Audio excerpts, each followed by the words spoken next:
Okay, just to finish that off, as far as I'm concerned, yes, it's impossible to predict. I mean, if you think about it, who would have predicted that a high-frequency amplifier would be useful for eye surgery? A high-frequency amplifier was what Charlie Towns was trying to build when he built the Maser, and that ended up as the laser, and now is used in eye surgery and also in sort of supermarket checkouts, in barcode recognition, and you name it, in lots of areas of science. Who would have thought that doing radio astronomy would lead to an experiment that produced a breakthrough in organic chemistry? So my experience is that my life has just been, wow, this is interesting, this is a puzzle, let's just follow it and see where it leads. And it leads to totally unexpected places, by and large. And so that's my science, that's what I seem to have been better at than other things. I don't really have a feeling other than to make some small breakthrough which interests me. And so I'm not good at answering, foretelling the future, but then not many people are actually. Yeah. Okay, after you have the personal satisfaction of having won the Nobel Prize, what do you think? Do you have any other personal goals?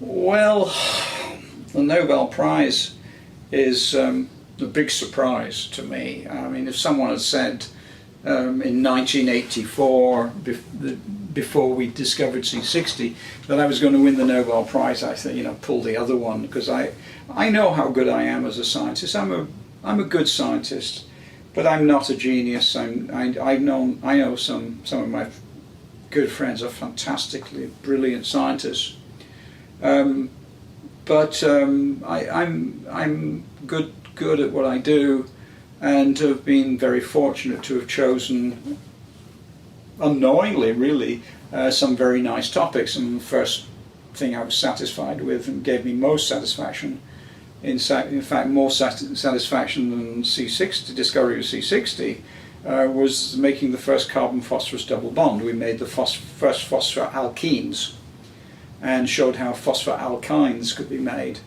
And we did that using spectroscopic techniques, so a lot of people are not really familiar with that. It was my group that was involved with that, together with John Nixon, a colleague at Sussex.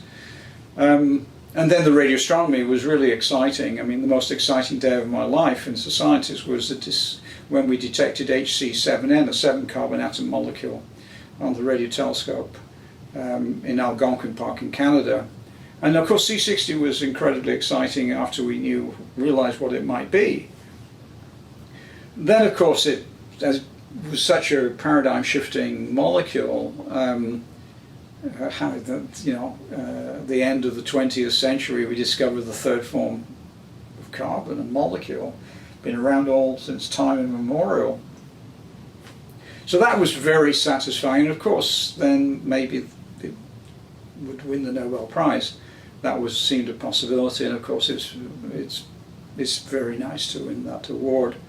And it's satisfying too. It's a bit odd because I didn't go into science to win any prizes. It was for me a job, and my main passion to some extent, and I'm not sure where I like, but as interesting for me is graphic art and design. So in a sense I would like to do more of that, but the Nobel Prize has launched me into other areas where I'm spending time answering these questions, and I do a lot of that, and I get questions from people every day, from young people, which I respond to, and from one or two people who I do respond to, and sometimes get a bit irritable because they make somewhat silly comments, but maybe I shouldn't answer them. But I think if I do have something ambition, it's I would like to do some more art and graphics,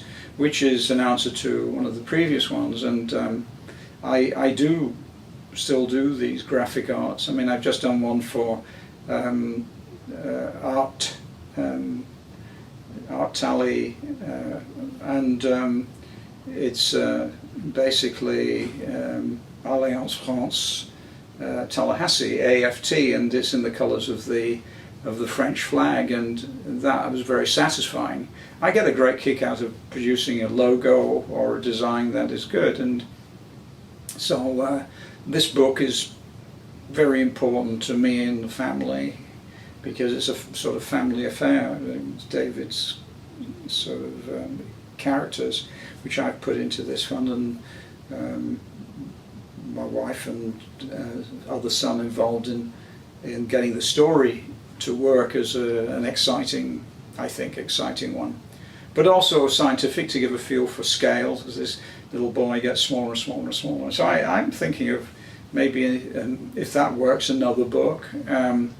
But I really would like to create something, work of art of some sort, which, and I have done some painting, which I think are not bad, and they're on my croto.info site. So, and I was going to do that when I was in 1985, and then C60 turned up and diverted me for 25 years away from something I really wanted to do, and would have been equally satisfying to me as a person. Given the relative molecular scales, if the nanokids held a World Cup tournament, would they be able to use buckyballs to play, or would it end up like the big ball soccer? Please see the quirky cartoon posted on Arlena's blog. Well, I haven't been able to do that.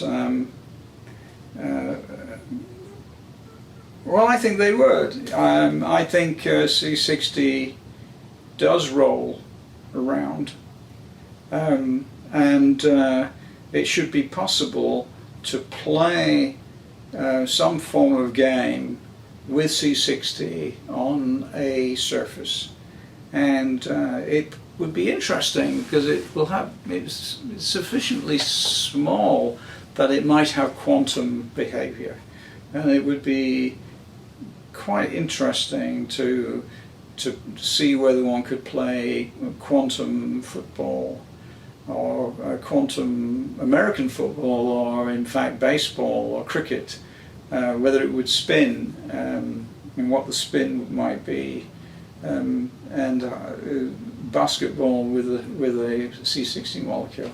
I mean, I think it could be possible in the future. I mean, we'd have to improve our scanning, tunneling, microscopy, atomic force microscopy techniques, but I think that's on the cards. That was from Arlena. Okay. I'm an undergraduate student of chemistry and interested in research. May you please suggest an area of chemistry which are currently more rewarding for research? I really don't know the answer to that.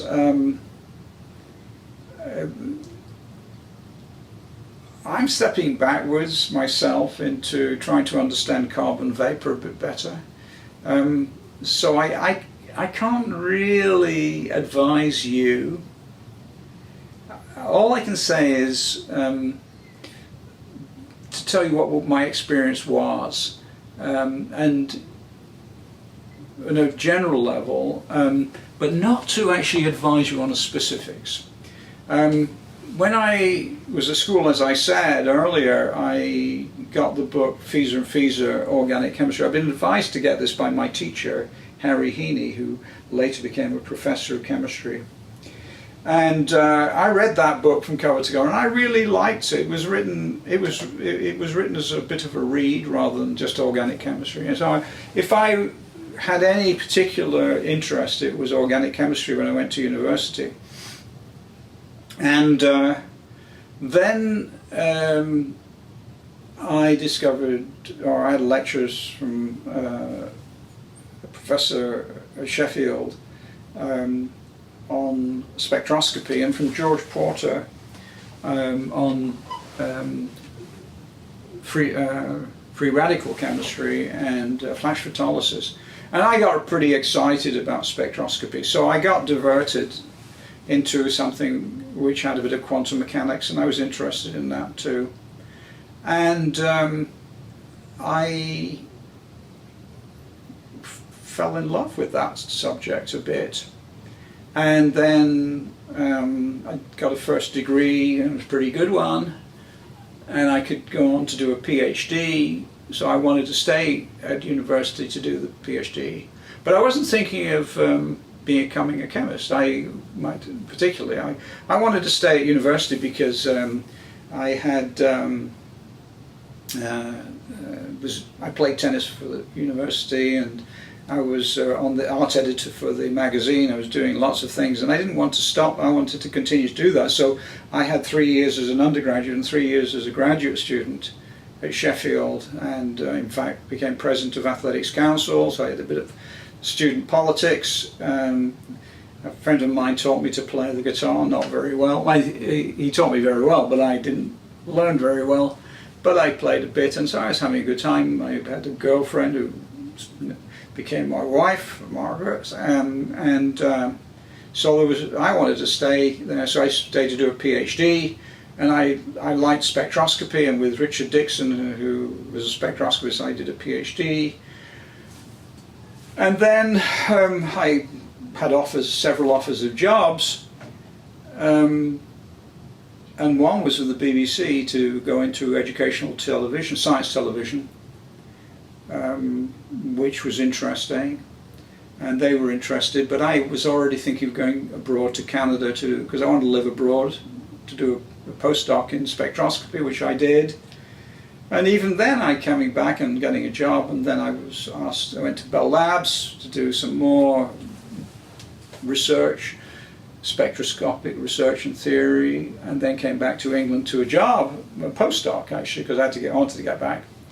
And then I was offered a job in university, and so it was more that I just followed the things that interested me at the particular moment, rather than some far-sighted aspect. So my advice is, whatever situation it is at the present time, what is it that turns you on, that you're interested in, that you're passionate about? What is it that you will always put in a good job, never put in a second-rate job? If you're doing something where you're happy or satisfied with a second-rate job, don't do it. Do something else that won't satisfy you. You'll only be satisfied if it's first-rate. Work as hard as you can, and you'll find that things will open up, rather than my telling you. Think of the more the physical or the mental attitude that you have to some of the things that interest you at the moment, and if they find them interesting, then maybe they are interesting to you. That's more important than interesting to other people. I found that if it's interesting to everybody, they're already doing it and they've already done the exciting stuff. I tend to look at things that interest me personally and follow those lines with determination. That's perhaps one of the qualities I have. I have a lot of determination. I do things to the best of my ability. So no general area. Is there something that turns you personally on? Follow it through and see where it leads you.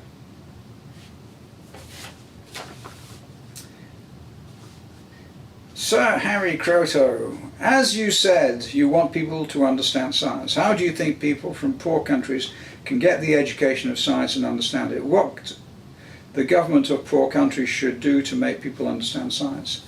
Well, they should get involved in my GeoSet program, because that is aimed at creating this globally accessible cache of educational material and make it accessible throughout the world. I mean, that's what Google and YouTube and Wikipedia have done. They have created this infrastructure that allows you to, people like in Wikipedia who really know something, to put it on the web. Young people can make a movie and make it accessible, and Google has allowed you to find it, and Microsoft and other organizations, Apple, have worked hard on producing the software and the hardware to do that. So the infrastructure to get the educational material to the teacher is there. I still think the teacher is very important. I mean, there will be kids who can learn by themselves from the internet, but I think the teacher is there, and the key skill a teacher must have is to be able to create enthusiasm in young people for something, particularly something for which they have some particular ability, and encourage that gift that all of us have for something creative. And the infrastructure is there to help the teachers to do that. We can now record all the great teachers, and we're starting to do that. And what's more, we're finding that undergraduates and graduates are very good at creating educational material. They ferret out things that are totally unsuspected. So look at my GeoSet program, tell it to your government people, and get involved and make a contribution to this. Wikipedia has shown that working together we can create something fantastic, something which far outweighs anything that any single organization can do. I mean, Encyclopedia Britannica is a fantastic compendium, and 200 years of work has gone into it, but it's not accessible in the way the internet is. At a click of a mouse you can get moving images. At a click of a mouse you can download educational material that you can distribute. At this click of the mouse you can see a great teacher teaching. This is a paradigm shift for education, and we must really explore ways and find the best ways of encouraging governments to put some of their efforts into this and making a global network of caches, each one maybe in universities or teaching institutions, and making it accessible from everywhere, from South Africa to South America to Malaysia to India. And then perhaps we will be able to make sure that children in particular are taught how to determine what is true and what is patently not true. That's the most important aspect of education, and science is the only philosophical construct that can reliably determine truth.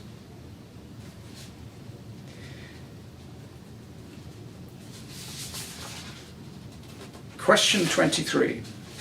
It costs a lot to produce fluorine. Are people investigating ways to mass produce it? It actually probably no longer does. I think Mitsubishi Company have a major plant in Kyushu in South Island of Japan where they're making large amounts of C60. At the moment its application on a large scale is not great because we're still trying to understand how to use it, and to some extent we must realize that today we're in an extremely advanced technological age in which a huge amount of funding has been put into certain areas which have been well developed. A good example would be computers. Top-down technology, which is not really nanotechnology, although it's small scale, has produced computers and the camera which is being used here, and the fantastic storage capability of modern hard disks and flash memories. Now, that is the culmination of 50 years of work on silicon-based technology. Billions have been spent on it to develop it to the art that it is at the present time. So, if C60 and molecules can replace this by molecular computing, they've got a long way to go. A huge amount of research has got to be put into it for the industry to change over. And so there's a big inertial barrier to overcome, even if we can do it. And it should be possible to produce a molecular computer which maybe is 10 to 100 times smaller in one dimension, maybe 10,000 times smaller in two dimensions, and 1,000,000 times smaller in three dimensions. but we don't know how to do that yet. But it should be possible. But even if we make the major technical breakthrough in the development of the chemistry, we'll still have to go through all the other aspects which are involved. And so if, say, you make a molecular computer which is 1,000 times smaller than the present computer, it may not operate on the same sort of software, and just all that software, you probably won't be able to transfer it easily. I mean, the brain seems to be some sort of computing machine, but it seems to work a lot differently from the way that our very sort of serial machines work. We still don't understand the brain. When we do, when and if we do, well, we're making a lot of progress. We'll see that it's a very clever machine indeed, doing things in ways that I think modern computers cannot do it, probably cannot do it, but I don't know. So that's the thing. I think Mitsubishi are mass producing the material, and if it's really going to have a bulk value, then I think it will come down very, very easily in cost. Could be 100 times cheaper as long as there was a bulk application. That's on the cards. But at the moment that isn't the case. As a scientist, do you see any relationship between religion and science? What is your stand on the existence of a supreme being? Well, I'm quite heavily involved in this question, as some of you might know, and I take a stand, quite a rigid stand on it. And people like Richard Dawkins and Sam Harris, Daniel Dennett and others who are well known for speaking out about science, friends of mine. I said it before, but I'll say it again to this question. Science is an arid term. It really is. It's not understood. Some people think it's, science is just all this technology around it. But no, it's something much deeper than that. Science and scientific thinking, the scientific method, is for me the only philosophical construct that the human race has developed to determine what is reliably true. And what can be true and what is patently cannot be true. And it depends on evidence, it depends on questioning and doubting. Now religion depends on just the opposite. It depends on no doubt, and it depends on belief. And in fact, Abelard said, very famous religious philosopher, by doubting we come to question, and by questioning we arrive at truth. Now, as everything that we do in science depends on evidence, what does it mean? It means, well, for instance, I have a 4 out of 5 rule, which is if you have a theory, and by that some people say a hypothesis, about something, then you make an observation. We'll really think of 3 or 4 or 5 other questions that need to be answered to ensure that your hypothesis is correct. If 4 out of 5 of your experiments work, then you're almost, and I say almost certainly right. If only 1 out of 5 fit, you're almost, and I stress almost certainly, wrong. And that was the case for C60. Basically, we did several experiments after we conjectured that it was a soccer ball, and 4 out of 5, or almost 5 out of 5, all fitted. For instance, 70 had to be the second magic number, which it was. You could put something on the inside, so it's a cage. Rick and Bob found that as you made the cage smaller, you could put you could only put smaller and smaller atoms in. There were lots of little pointers to indicate that we were correct, and we were fundamentally proven to be so in 1990 by Kretschmer and Huffman. Now, I believe, and I say there is a conflict between science and religion. There are some scientists who say that that's not the case, there's no conflict. Well, there may not be a conflict in their mind, but there definitely is a conflict in mine, because it's an ethical issue. It's how do I convince you that C60, that this thing we have has 60 carbon atoms? Well, the mass is 720. That's the evidence. Now you go to a religion. How can I convince you that religion is right? And what's the evidence? Well, there's no evidence whatsoever. And what's more, which God are we talking about? Are you talking of the God of the Hindus, or the gods of the Shintos in Japan, or the God of, or the supreme being of the Seminoles, or the rain serpent, or the great spirit of the Aborigines of Australia, or the gods of the Aztecs, or the numerous other mystical gods of the Greeks? And I don't think there's any evidence for this. That doesn't mean that religion isn't important. It's important to a lot of people, but I'm not going to discuss that. There is a conflict in my mind because I need evidence for truth. And if you need evidence for truth, religion doesn't have any. It just has belief. Now you could say, I say I'm an atheist, and then some people say, well, you can't be an atheist, you're a scientist, you have to be an agnostic. Well, okay, but what are you agnostic about? I mean, you know, okay, so I say, okay, I'm an agnostic, and what does that mean? It means that you can't prove, there's no proof that there isn't a God. Well, all right, fair enough, but what do you mean by God? What is this concept of the God that you're talking about? And I can't think of, no one's ever come up to me and given me a concept of a God to be agnostic about. So if you say you're agnostic, well, what are you agnostic about? And then the whole thing falls into things that don't make sense. It just doesn't make sense to me.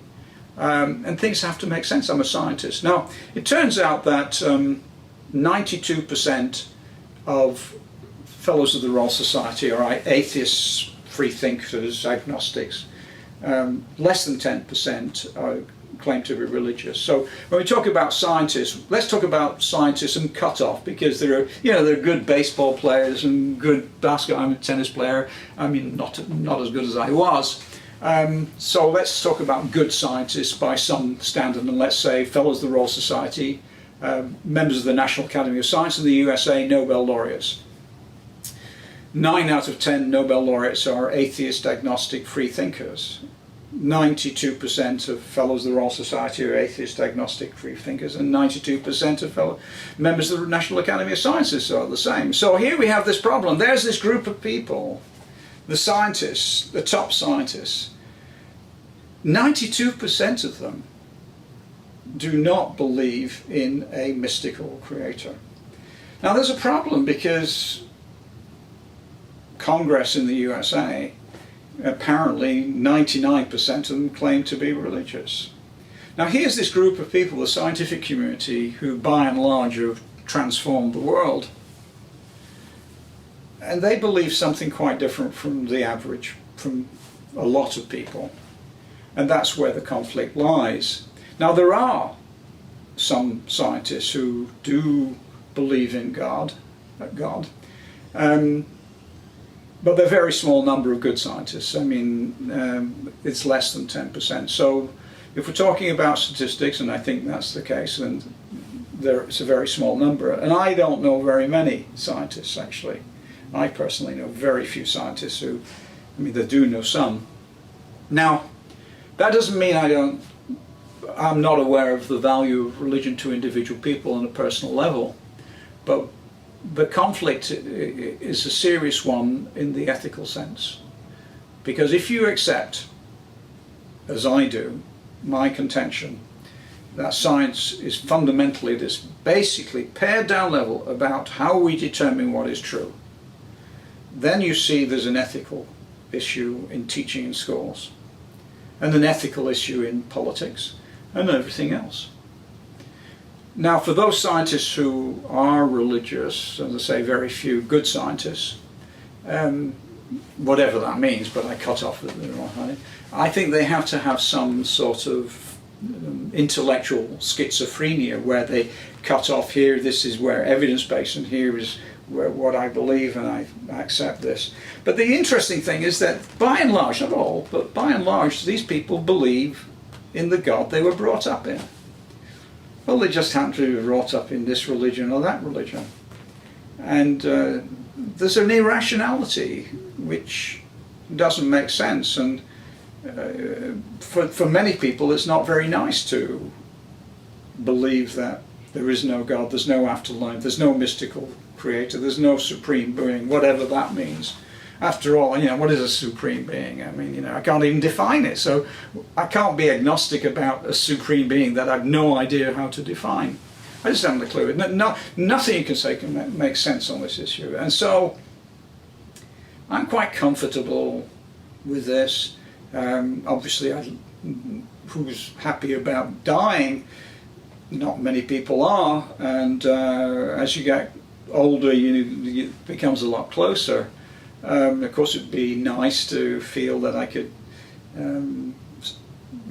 still be around looking down and seeing how the kids were doing, but I don't see any evidence that that's the case, and I don't understand it really, because here's this massive business of religion and churches and mosques, all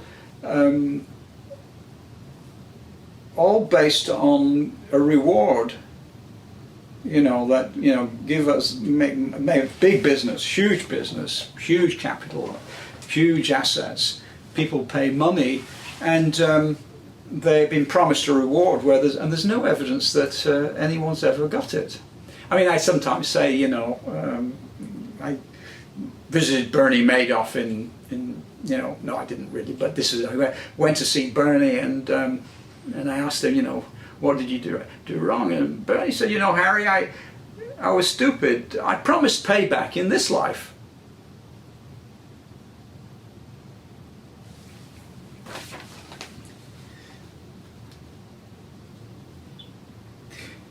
Question 25. With the advent of modern physics, okay. Oh, let me have to edit this.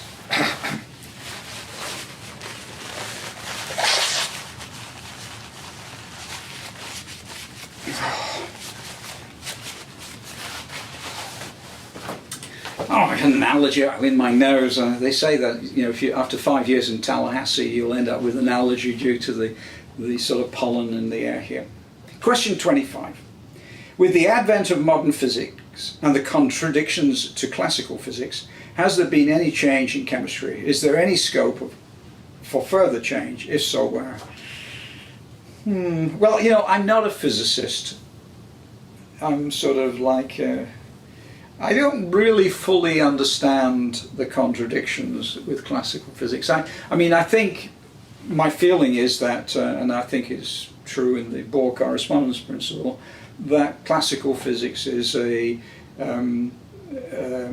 extreme form of quantum mechanics in the bulk regime. So there can't really be a contradiction. I think it's just that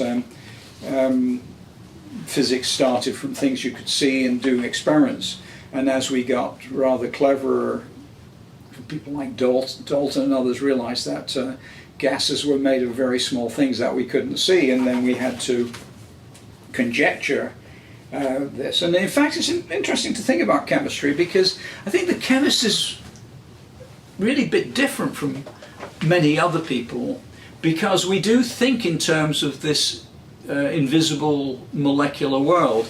An example is water.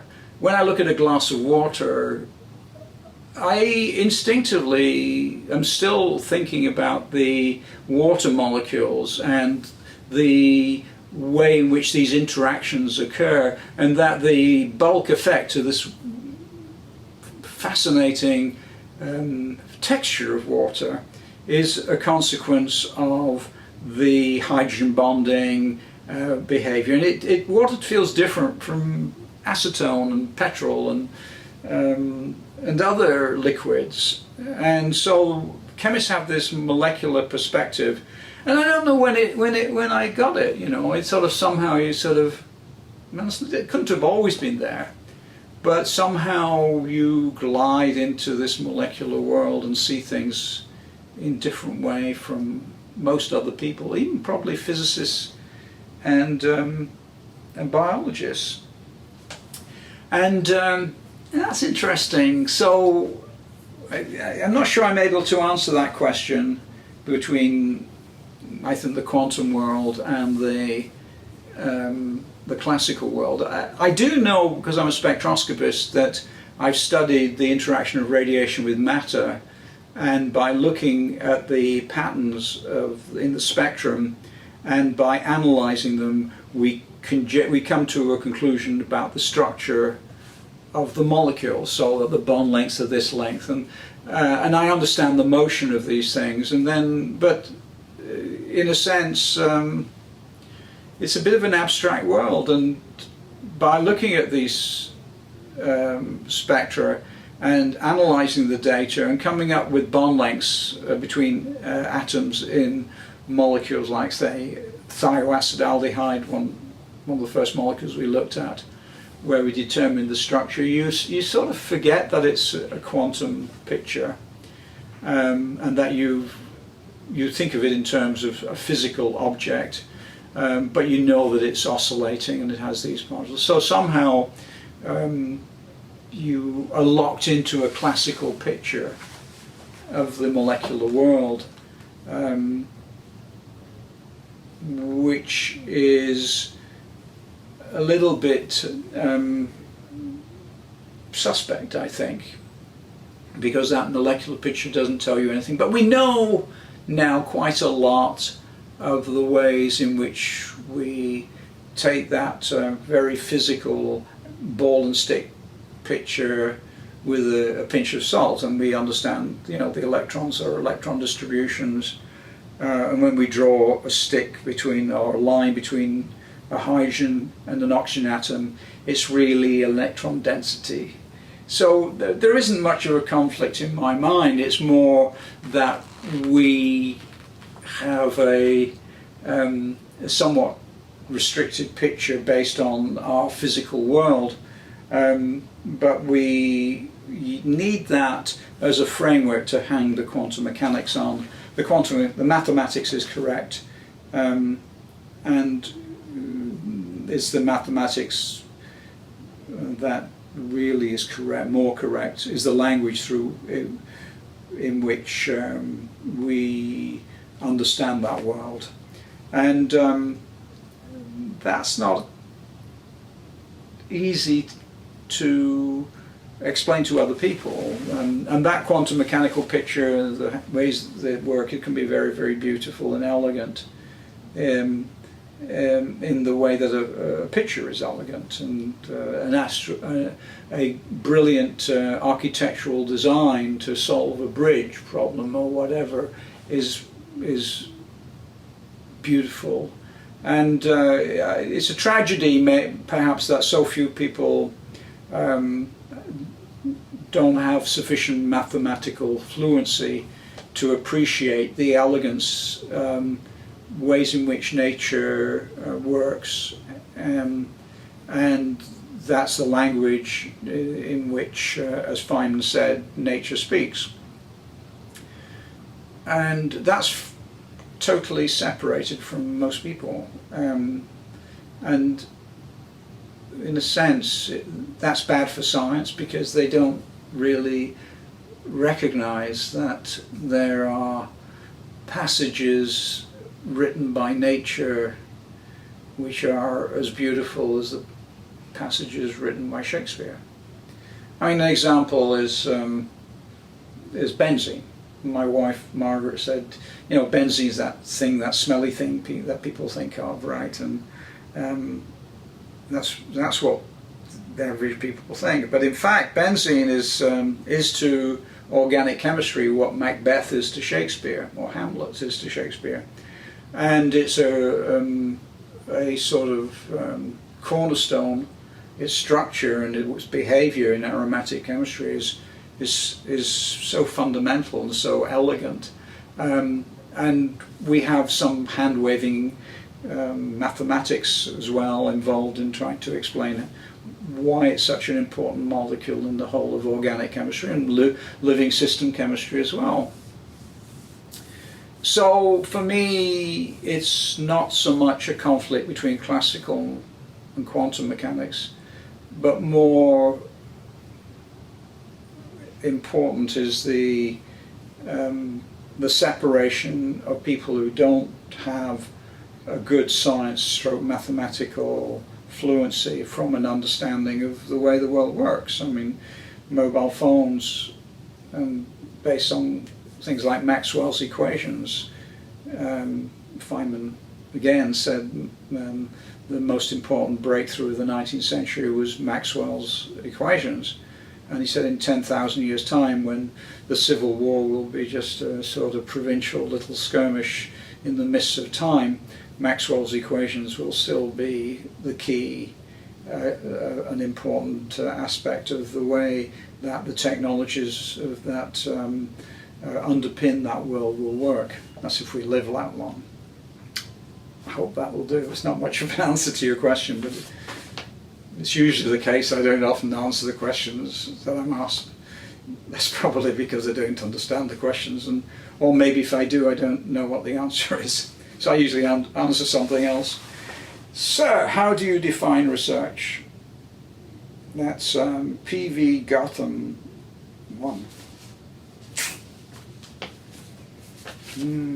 How do I find research? Well, research is per se what I do basically as a job, but it's intimately bound with puzzled about the way the world is and how the particular chemical world in which I'm involved works. So anything that you do that you see something that no one else has looked at, and there's something happens that you find puzzling, and then you design some more experiments to try and understand what's happening. That's research. And then you can go on to research and development and say, well, how can that research have applications? So research is very much something derivative from childhood, which is child gets a new toy and wants to know how it works, and opens it up and probably breaks it and can't put it back together again. But that's what I did one time. I took a toy I got at Christmas apart, and it broke it, and my father took it off me and gave me back a year later. So there you go. He was a bit of a tough guy, but he was good. But it does require curiosity. I think one problem today is that research is quite often very expensive, and people want to decide ahead of time whether the research is worthwhile. I mean, you have to write a research proposal, and some group of people, who really don't want to read these research proposals, have to read it and decide whether it's worth funding, and by and large they're wrong, probably most of the time, because I suspect the most important research is the research that nobody really thinks is worth doing, hasn't been done, and will uncover the unexpected. So I don't know whether that's a definition, but there's a definition bound up in those words somewhere.